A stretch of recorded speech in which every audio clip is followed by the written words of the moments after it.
Before America became the world's biggest economic powerhouse. Before skyscrapers reached the clouds and Wall Street discovered its love language. Money smells nice. This country was simply an idea. A wild, risky, somewhat unrealistic idea that people from everywhere could gather, call themselves equal, and build a society where your future wasn't predetermined by your last name, your family, or your royal bloodline. Because in early America, there was no royal bloodline, just people who were tired of kings, taxes, and probably the price of tea. And this is where our story begins, not with palaces, but with possibilities. The United States is one of the only countries in the modern world that wasn't shaped by ancient dynasties or inherited traditions spanning thousands of years. It didn't have an emperor writing poetry on silk scrolls or a king with gold-covered elephants. Instead, it had farmers, dreamers, rebels, immigrants, and a few troublemakers who kept arguing about freedom until they accidentally created the foundation of the most powerful economy on Earth. Welcome to Sethtra Civilizations, where we explore the hidden wealth codes behind nations, not the noisy politics, not the sensational headlines, but the long-term forces that shaped entire civilizations. And today we travel into America's economic DNA, how it rose, how it innovated, how it stumbled, how it reinvented itself again and again, and how it turned ambition into a generational machine. Now, let's be honest. America is complicated. It's inspiring, imperfect, ambitious, sometimes chaotic like a teenager with a superpower who still insists they don't need sleep. But behind all the chaos lies a pattern. America doesn't just survive change, it monetizes it. Somehow, every crisis becomes an invention, every failure becomes a company, and every argument becomes a billion-dollar industry. Sometimes it feels like Americans could sell ice to Antarctica and convince the penguins it was their idea. But to understand how this nation became the world's financial nerve center, we must go back to the beginning, to the moment when people crossed an ocean not for luxury, but for the promise that they could build something with their own hands. And that promise, that freedom to try, fail, rise, fail again, and rise once more, became America's most valuable resource. Not gold, not oil, not land freedom with responsibility. This is the story of a country that turned markets into empire, ideas into currency, and dreams into GDP, a place that believes ambition should never have a speed limit. And whether you admire America, criticize it, or both at the same time, which is a very American thing to do, one truth remains. Its economic journey changed our world forever. Now let's walk through that journey slowly, humanely, wisely, with a bit of humor, and with the kind of clarity that only Sethtra Civilizations can give. Because history is not meant to make you sleepy. It's meant to wake you up. Part 1. The Past. The Wealth Origins of America. To understand how America became the richest nation on Earth, we must go back to a time before it even called itself. America back when the future superpower was just a long coastline, endless forests, uncertain winters, and a group of colonists, who probably regretted not checking the weather forecast before crossing the Atlantic. These were not aristocrats or royalty.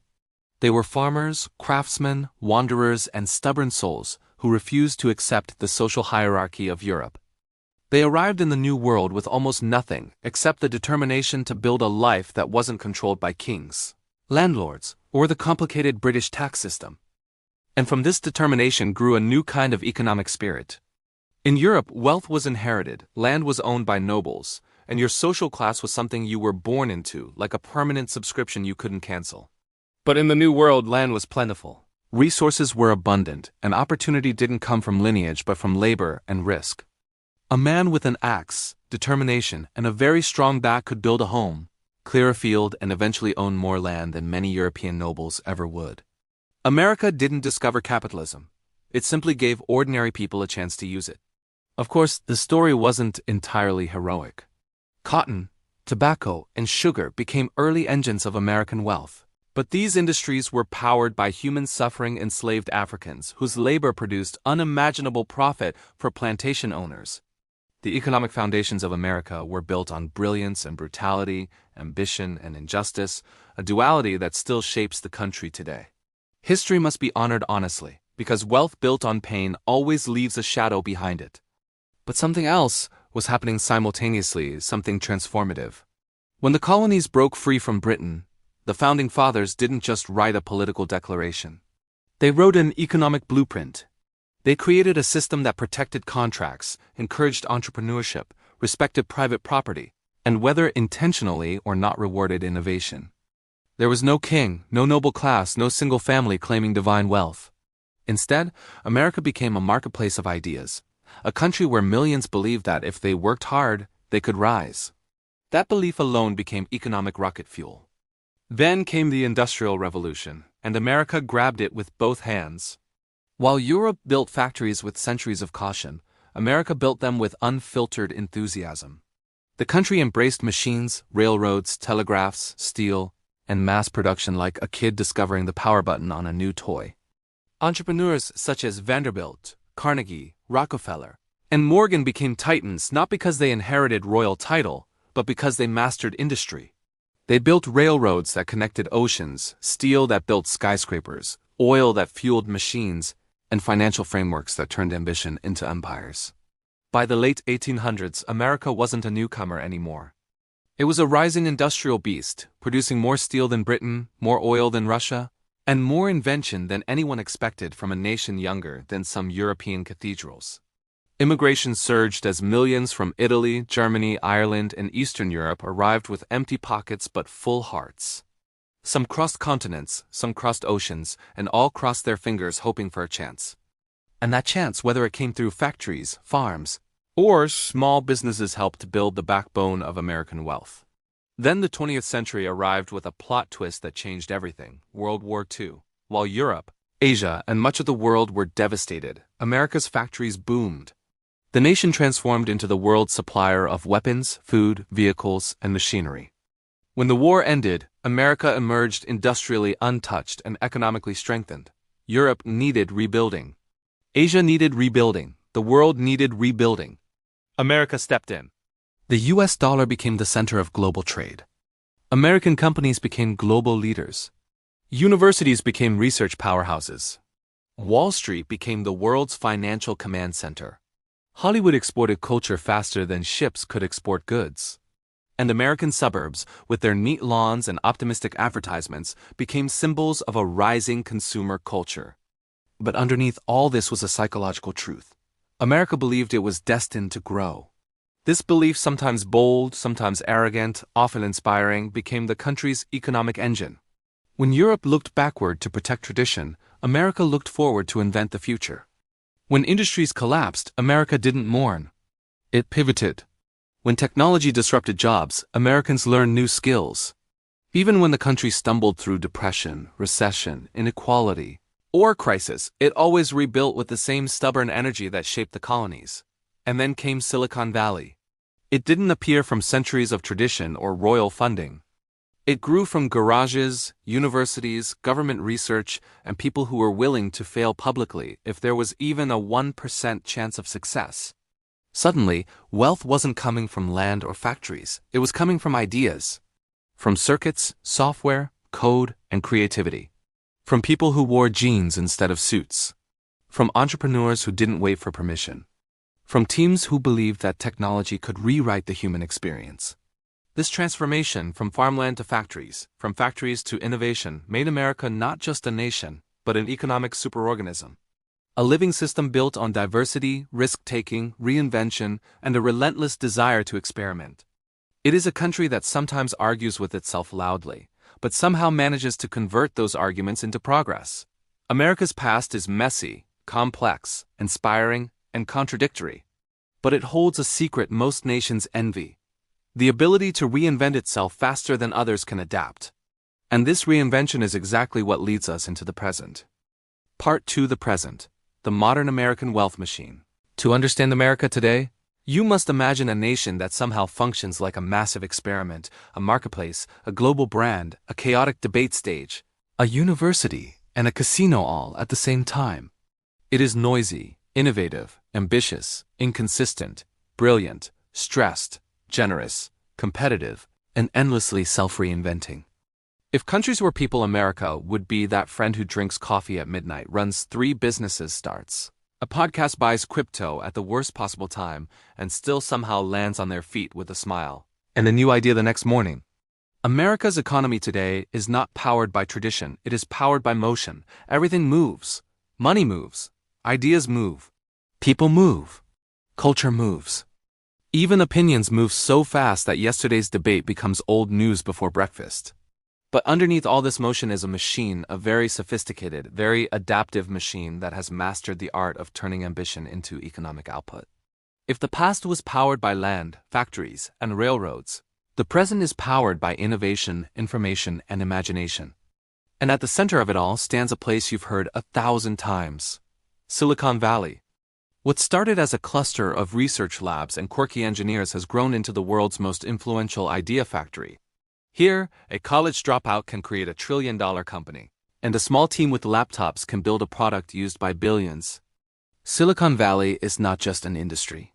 It's a culture one that celebrates speed, experimentation, and the belief that technology can solve everything, including problems no one asked it to solve. But America's economic engine is not just built on tech. There is another power: immigration. The United States is home to millions who arrived with hopes in their pockets and determination in their bones.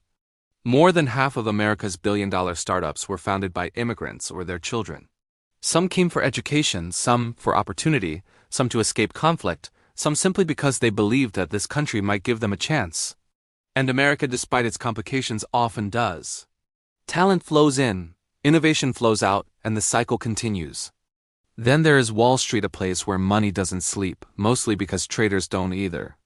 Wall Street is the nervous system of global finance. Trillions of dollars move through it daily.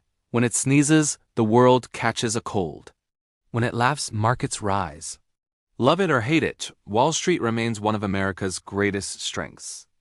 It provides liquidity, capital, investment, and opportunity, not always evenly, not always gently, but undeniably powerfully. And yet, in the present day, America's economy is not just about giants. It is about millions of small businesses, restaurants, shops, startups. Service providers run by people who wake up early and work late, who take risks with no guaranteed return. These small businesses collectively employ almost half the American workforce, making them the silent engine behind the superpower. Their stories rarely make headlines, but without them, the American economy would collapse faster than a poorly assembled IKEA table. There is also something deeply unique about American consumer culture. Americans buy, upgrade, subscribe, cancel, spend, save, invest, spend again, and ask Siri what to buy next. Consumption is woven into the psychology of the nation. This internal demand is so powerful that businesses around the world depend on American customers. It is a loop that keeps the economy alive. People spend gives companies grow, gives jobs appear, gives people spend again. For better or worse, America turned consumption into a lifestyle and the rest of the world followed. But let us not pretend everything is perfect.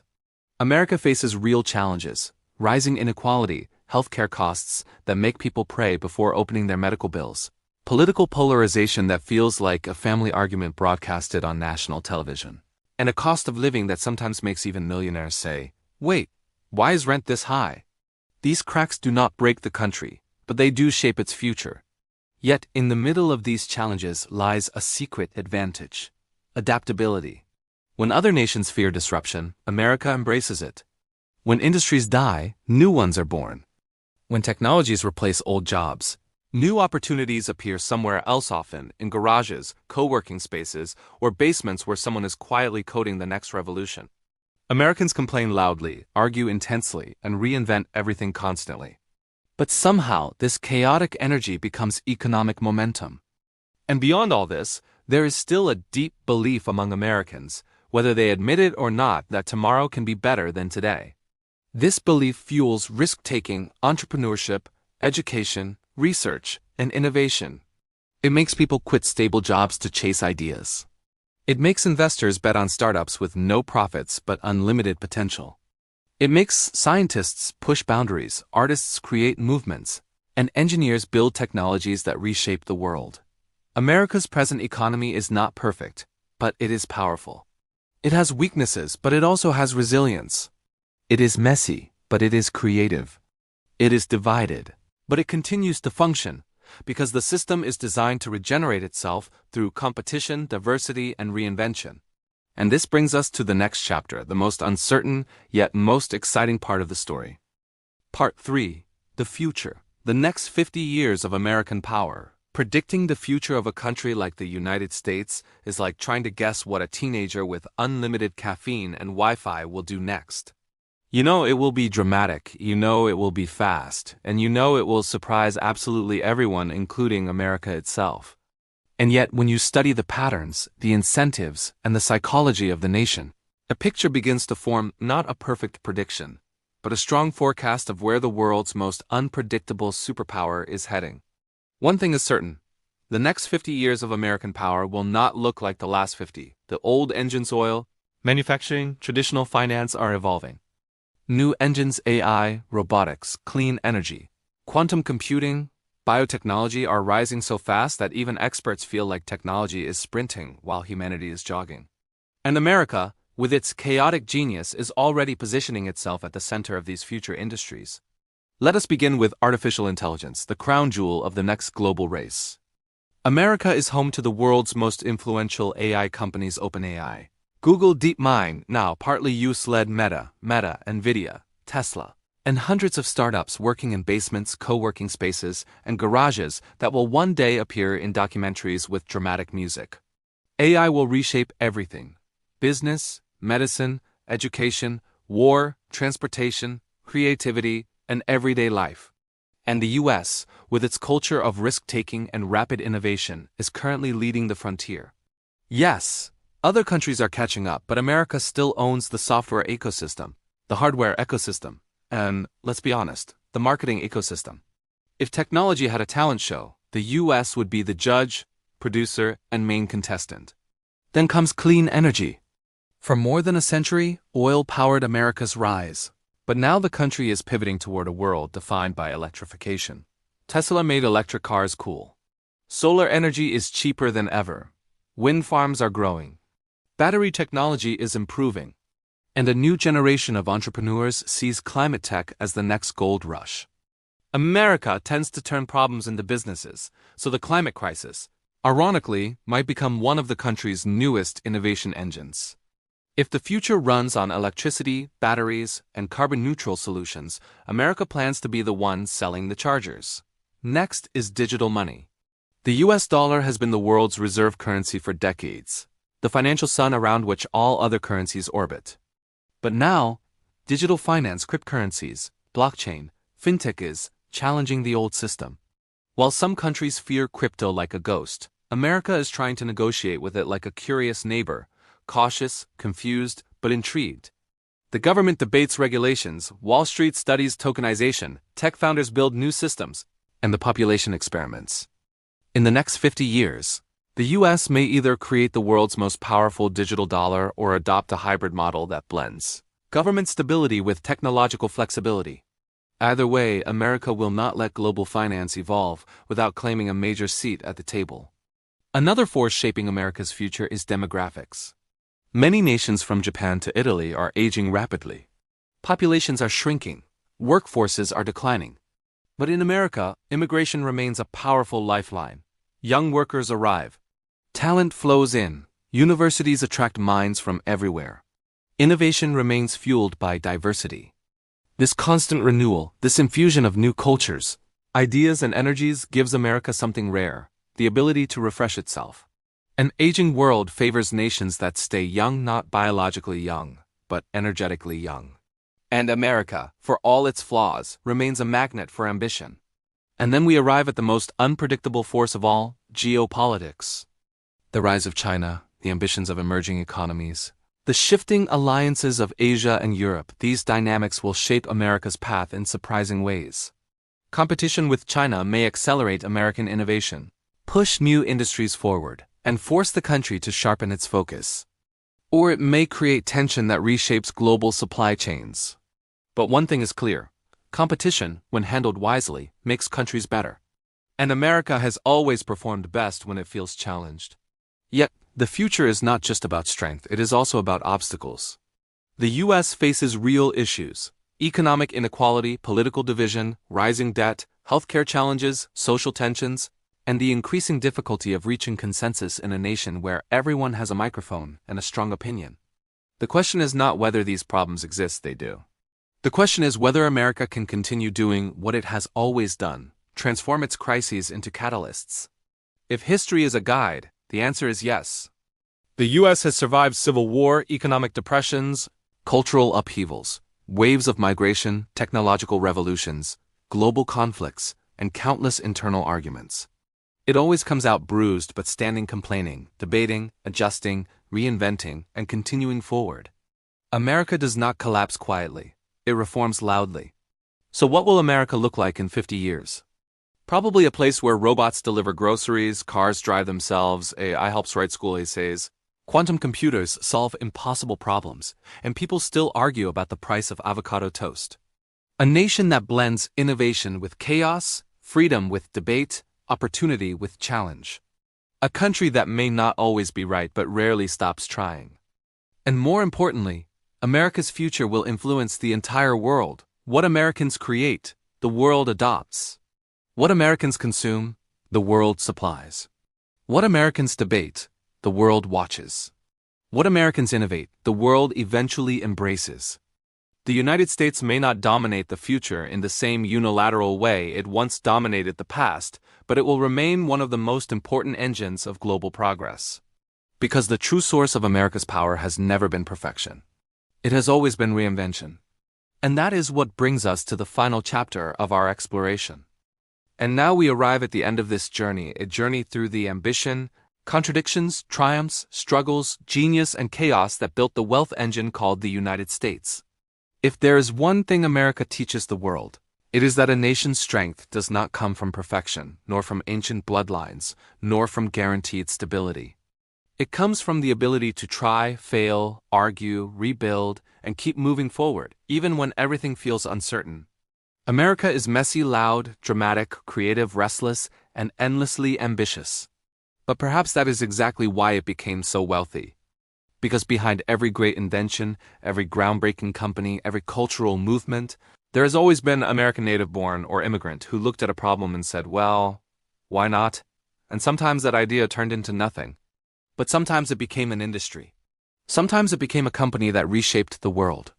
Sometimes it became a revolution that made life better for billions. America's story is not the story of a perfect nation. It is the story of a persistent one. A place where failures are not tombstones but stepping stones. A land where people argue loudly but still find ways to innovate quietly. A country where your background matters but not as much as your dreams. A nation that has fallen more than once, corrected itself more than once, reinvented itself more than once, and somehow always found a way to get up, dust off its jeans and say, okay, let's try that again. And maybe that is the real lesson behind America's wealth. The most powerful resource a nation can possess is not gold, not oil, not land, but the courage to reinvent itself when the world changes. As we close this chapter of Sethtra Civilizations, remember that today's superpower was once a collection of struggling colonies. Today's trillion-dollar tech giants were once ideas scribbled in notebooks or coded in garages. Today's global brands began as risky dreams with no guarantee of success. And just like nations, individuals also rise through reinvention. Your background is not your destiny. Your starting point is not your finish line. Your current chapter is not your whole story. The United States reminds us that with the right mindset, resources, discipline, and opportunity, even the most unlikely beginnings can lead to extraordinary outcomes. Before you go, let me leave you with this. The world changes, empires shift, markets rise and fall. But wisdom, the kind you gain from understanding civilizations, money, and power stays with you forever. And that wisdom will guide you in business, in decisions, in leadership, and in your own journey to wealth. If this documentary helped you learn something new, if it expanded your thinking, if it made you smile, reflect, or see history with fresh eyes, then help this knowledge travel further. Support this channel so more people can learn, grow, and rise with us. Like the video. Share it with someone who loves history or dreams of building wealth. And subscribe to Sethtra Civilizations for weekly episodes that explore how countries grow rich, how empires rise, how economies shift, and how the future is being built right now. This is not just history, this is wisdom, this is perspective. This is the blueprint behind nations, and we're just getting started. A new episode awaits you next week.